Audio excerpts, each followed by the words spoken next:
Welcome back. Thanks for staying with us. The Appeals Tribunal has ruled that the initial rating of the 16 LNP for the documentary The Showerhead was unwarranted, revising the rating to 13L. This lower rating advises audiences that the film contains scenes containing strong language and references to sexual violence. Directed by South African-born Craig Tanner and produced by Anant Singh's Videovision, The Showerhead tells Zapiro's story from his roots as a liberation artist and political detainee during apartheid to his emergence as a steadfast defender of freedom of expression. Jonathan Shapiro, or Zapiro, if you like, joins us now for his reaction to the outcome. A very good evening to you. I'll call you Zapiro because that's the name that sticks. The film is now scheduled for the release on Friday the 13th. I mean, you've been waiting for this, fighting behind the scenes. What's your reaction to the tribunal outcome? I'm very happy that I think the tribunal saw sense in the way that the initial board that reviewed the movie and gave it this rating of 16 and all those letters, 16 LNP SV. I mean, that was an incredible overreaction and prevented school students, high school students, from seeing this movie. One of the things that we, as people involved in the movie, I mean, it's certainly not a movie that I made. It was made by Craig Tanner, as you said. But obviously I'm involved in it and it shows my work. One of the things that we talked about a lot was that the school students see my cartoons all the time in exam papers and and sometimes during, looking at the syllabus in some of their textbooks. They discuss them in class and they're freely able to see them on all sorts of platforms. And for this board, which seems like a little bit like the old apartheid sort of censor board, in being very prudish and very and in attempting to shield teenagers from discussing important issues and from discussing political issues. It felt like that was a ridiculous restriction to put on teenagers, and it really feels like the appeal tribunal actually looked quite. Didn't look very well at. I mean, we're not very happy with the initial rating, and they pretty much agreed with us and gave.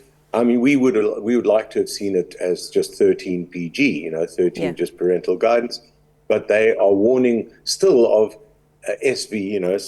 What did they say in the 13 SVL? So language, very prudish. I mean, a few swear words here and there, and. Sexual violence, which is kind of strange still because it's implied sexual violence and nothing explicit, and it's all in drawings. So by nothing explicit, are you just more or less talking to how the implication of sexual violence, but the depiction is in a metaphorical way, as you explain what is happening in this cartoon, and of course give people a chance to think out of the box? Absolutely, I think you pretty much nailed it. It's the main drawing that is of concern initially to the board and to the tribunal and to people making their decisions about this movie is the Rape of Lady Justice cartoon, which I did in 2008, and I've done various follow-up drawings. But of course, that drawing was there, as we were both saying, there was nothing explicit in it. It's implied, and it's implied as a metaphor. Lady Justice is labeled as the justice system, and there's nothing in that drawing that could ever suggest that I would be promoting the idea of that sexual violence in any way is okay. In fact, it's the exact opposite. I'm condemning it both as a practice and also the political metaphor condemns the idea that the justice system would be violated in the way that Jacob Zuma and his then supporters were violating the system. So what difference will this new rating make? I mean, you spoke about how you were completely against high school learners being barred from watching this movie. Also speaking about how they were essentially going to be shielded from what they were already exposed to in terms of reading and using your cartoons as case studies and some of their work. How does this now change things with the 13 restriction? I think it's fantastic because, one of the best things that I experience on an almost daily basis, but let's say at least a weekly basis, depending on where I go around the country or what kind of places I attend. Sometimes I speak at schools, I speak all over the place. And I experience this fantastic sense of being connected with youth in the way that some people my age might not be. People from very young age know the cartoons and talk about them to me and talk about the kind of educational addition that they provide in the classroom situations and for, as being subject of debate, subject of thinking about all kinds of issues. So this opens the movie up to so many more possibilities of being seen by the people who really matter, is the young people, to actually try and get people thinking and join in what they're thinking about. So I think it's massive. Interestingly, it's not going to be opening certainly not at the moment, not yet in KwaZulu-Natal, because I think that there is fear among some of the movie chains.